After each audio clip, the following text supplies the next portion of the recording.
explanation. I'm doing activity 7. Sinking and floating in the water. I'm doing this activity. Paper, leaves, potato, tomato, onion, stone, chalk. These materials I'm doing this activity. This is tomato. I'm putting in the water.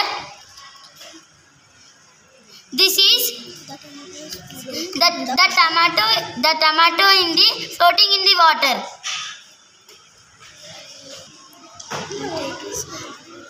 Take it. I'm take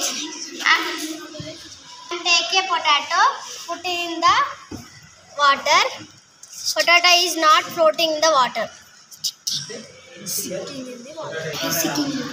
Potato is sinking in the water. Leaves. Onion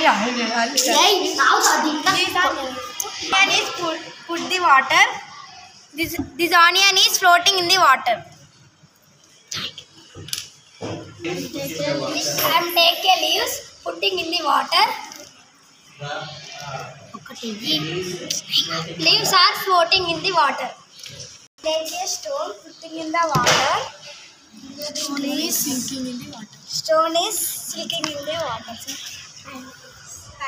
Paper, putting in the water. I am taking in paper, putting in the water. This paper is floating In the water. I am taking chalk piece, putting in the water. Chalk piece is sinking in the water. Thank you.